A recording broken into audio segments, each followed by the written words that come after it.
So I was in Washington, D.C. It was a business trip, and the day before I was to leave, it was my birthday.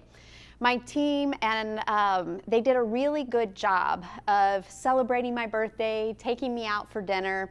And that night when I got back to my hotel, there was a huge, beautiful bouquet of flowers. Imagine roses and daisies and lilies, just the most beautiful bouquet I'd ever seen. But I was leaving the next day. So the hotel staff helped me prepare the flowers for travel the next morning. I made it to the airport and through security. And once I got through security, my number one goal was to find the restroom. I see the information booth and I go up to this gentleman and I ask him where the restroom is. He points. And as I'm walking away, it was like this little voice said, "Give away your flowers."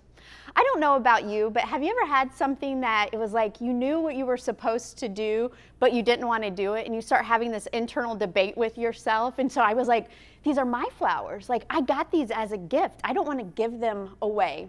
I got to the bathroom. I placed them up on a shelf. I actually said a prayer that nobody would steal them. I went to the bathroom. I came back out, washed my hands. I was so grateful they were still there. Grabbed them. And again, I heard, "Give away your flowers." Now, by this time, I'm like mad about this because I kind of had a feeling that these flowers were no longer going to be mine. I walk out at the information booth. My coworker is still there talking to this older gentleman. And as I walk up to them, he says, "Those are beautiful flowers. My wife would love those." And at that moment, I had a choice to make. I could say thank you as a compliment and take my flowers. Instead, I extended my arm and I gave him my flowers. And he said, no, I didn't want you to give me your flowers. I said, "No, take these flowers, take them to your wife." He was so excited and he was like, "I'm getting ready to get off work. I can't wait to take these home to my wife." A couple of weeks later, my coworker who was traveling with me calls me, and again, he was so excited, just like the guy at the information booth. And he says, "You'll never guess what happened this weekend. I was at Home Depot. I started talking to the cashier, and I left and went and got Starbucks coffee for her and a couple other people, came back and gave it to them." And he's like, "They told me that no one had ever done anything like that for them." On January 1st, 2011, I started what I now refer to as my giving journey. I gave a gift every day for over 500 days, and that journey changed my life. I tell you the story of giving away my birthday flowers because that was just an example of one gift I gave away on that journey. It was day 194. I tell you the story of my coworker who went and got coffee for some ladies that worked at Home Depot because that is my why. That's why I speak on giving, that's why I share on social media about giving, and that's why I wrote my book, The Giving Challenge, because I want to inspire and challenge people to live a more generous life. Now, before I get any further into this day, I want to define gift for you. Those 500 days, every time I gave a gift, the definition was very simple. It was to give something and expect nothing in return. So I want you to think about it. Some days my challenge to myself would be, I want to smile at every stranger I see, but I can't have the expectation that they'll smile back at me, or it was no longer a gift. Throughout the journey, I wrote letters to police wives who their husbands had been killed in the line of duty. I baked a ton of cupcakes for the neighbor boys. I donated airline miles. I just found that there were hundreds of ways that we can give every day. In that first year, I volunteered over 100 hours, and I really got to meet a lot of the organizations in the community. I want you to think about your job here at Centier, and no matter your position, whether you're the president of the company or you're entry level and you just started yesterday, the service that you provide and every interaction with your customer has an opportunity to be a gift. I love your website. It said a smile, a friendly greeting. I would add on a sincere compliment or a personal conversation with people that you interact every day. These things have the opportunity to change the course of someone's day or even their life. Each one of you guys are the heart of Centier And through your volunteering and giving, that's what's going to make Centier the heart of the community. Now, some of these things that I mentioned, you might think they're small, but what I learned is doing small things consistently, and that's what I've learned, consistently, day in and day out. It makes us easier to give away the bigger things, such as our material possessions, our money, and our most important resource, our time. I laugh whenever I go to a conference and I speak and I'm selling my books, or I go to an event and have a booth and I'm selling my books, and literally I'm amazed at how many times this happens. Somebody walks by, they pick up my book, they see the title, The Giving Challenge, and they say, "Oh, I already give. I don't need to read about that." And so I have a conversation with them, get to know them about, tell me about your giving. What does that look like for you? And then as they walk away, I whisper to myself, you have no idea. I've been giving a gift every day. I did 522 days. I took a little break, and then for years I've continued on my giving journey, and I'm still finding ways to give. I'm still learning from others of how to give, to interact with new people and learn other people's stories.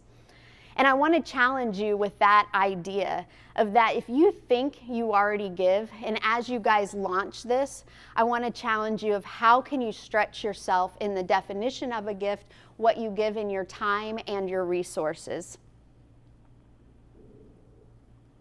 Changes are made by small actions each and every day. I know I said that earlier, but I want to repeat it because I really believe it.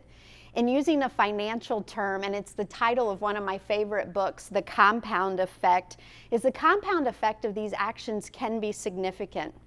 And I understand we're all busy, and you may not have the time to volunteer, 8 hours, a big chunk for a full day on a Saturday. But the compound effect of everybody volunteering an hour, maybe week after week or every other week as a community of an organization, that's where you'll see the significant impact in the nonprofits and in the communities that you serve. On any given day, somebody can ask me, this is my number one question that people ask me, is how did that giving journey, giving a gift every day, change your life? And I have different answers. The list keeps growing. But I also, as I go through this list, is I think it can equate also to your business and how giving can be good for business. I became more patient. My husband would disagree, but I can feel it. I know I have. I'm a happier person if I look at before and after the journey. I'm less judgmental. It's something I'm still working on, but I know I've made progress in that area. I complain less. I saw my relationships with friends, with family, and even my spouse improve. Because you see, I was no longer focusing on myself and my needs, but it's like, what can I do for them to help them out? I created and accomplished a goal that I didn't even know existed of writing and publishing a book. And I no longer seek happiness or joy in material things or money. Now today I want to focus on two of the biggest areas that I think I have changed throughout this journey and how living a giving life has changed me.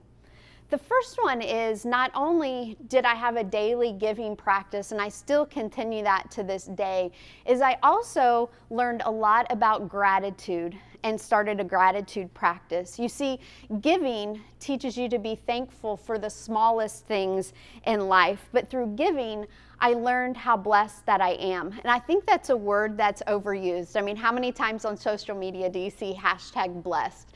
And I want to understand, do you really think about that? When was the last time that you thought about, hey, I'm just grateful for clean water today because there's people that don't have that. I'm thankful for friends, even if it's just one friend that you have. There's people that don't have friends, gas in your car, or a blanket during the winter times. Along my journey, I met a lot of homeless people. I met people sleeping in their car. Before my journey, I met a little girl who I went to help her try on shoes, and her shoes she was wearing was 3 times, I want you to think about that, 3 times too small for her. I met people who couldn't read or didn't have a comfy bed to lay their head, but through giving, I'm constantly reminded that there's people in the communities that we serve that don't have the things that we take for granted every day, day in and day out. And that's another reason that I think your Heart of the Community campaign is so important, because you are going to be providing these things at times for things that we take for granted.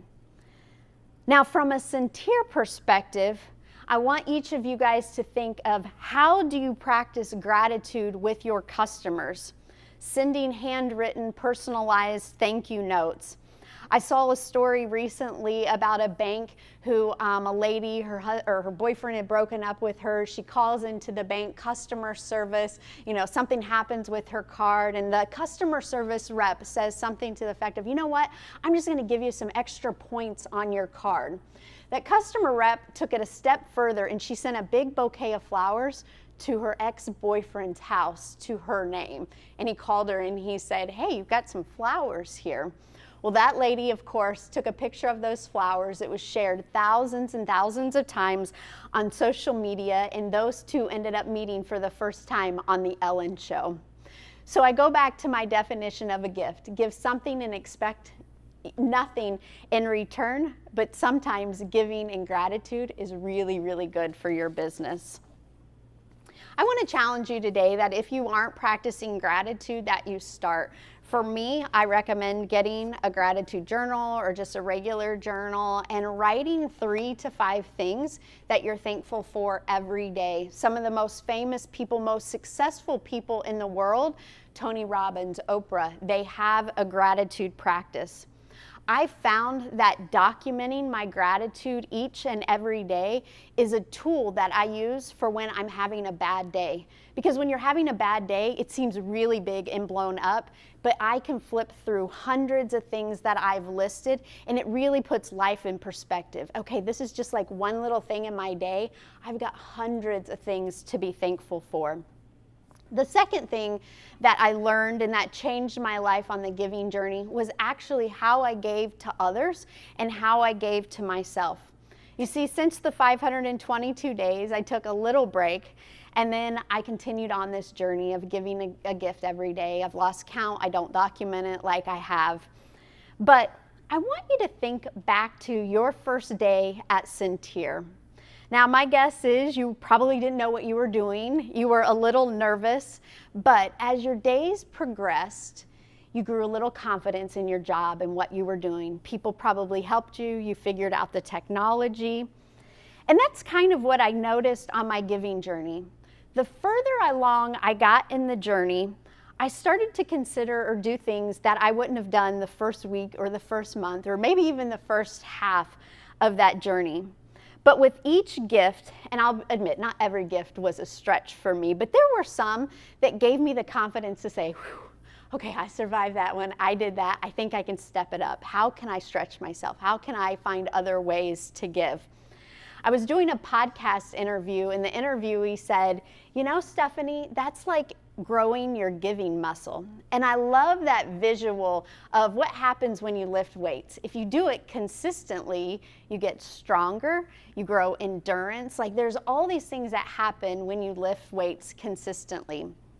I want to give you an example. So one of my days, I challenged myself to give a hug to strangers. I think I said 5 or 10 strangers. Now, I don't know about you, but have you ever walked up to a stranger and just said, can I give you a hug? Like, it very much takes you out of your comfort zone. So I was at the Big House, Michigan University, for a football game, thousands and thousands of people there. And I was like, okay, today I am going to hug strangers.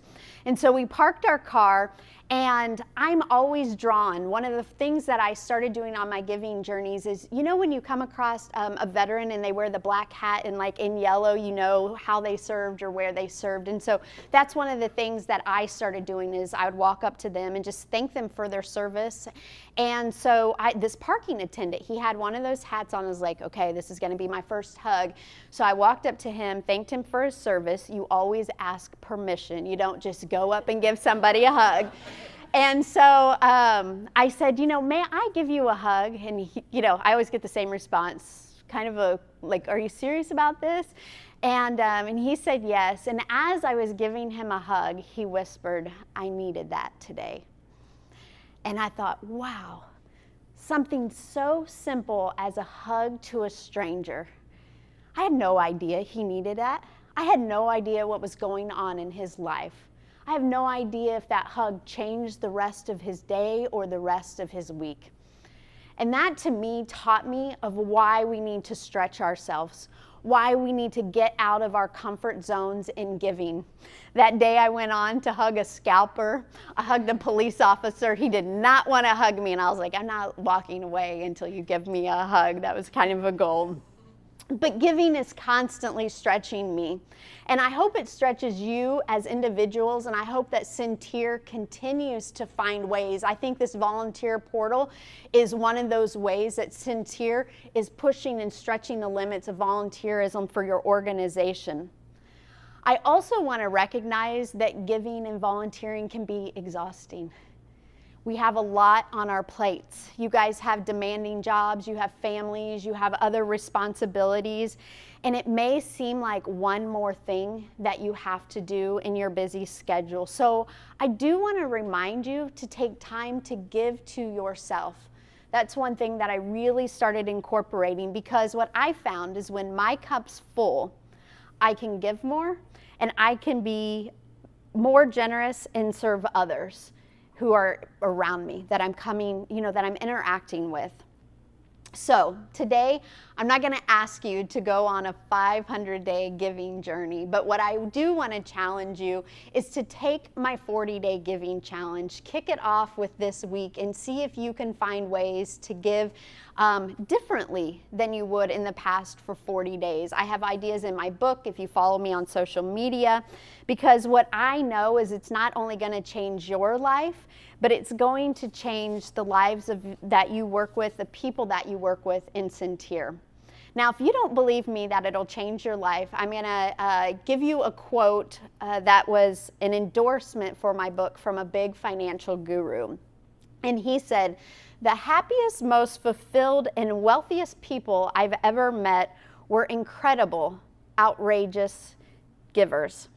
And it's not because they have enough to give away, it's because they have always made giving a priority, no matter how much they did or didn't have at the time. If giving has always been something that you've planned to get to someday, I have good news. Today is the day. Take Stephanie's Giving Challenge, and I promise your life will never be the same. Dave Ramsey, best-selling author and nationally syndicated radio host. I want to end on this. I love that Centier puts it out that they're a bank that's not for sale. You see, I'm sure selling a company of this size, there'd be a nice payout at the end of that. And my guess is you'd give a portion of those funds, in a foundation, or you would give them away. But the one thing that you couldn't control is what that new buyer would do. The new buyer may not have a servant and community-focused heart like Centier and their employees do. The fact that you continue is a testament to the company and to the leadership of this company. You see, you're living your legacy and not just choosing to leave one.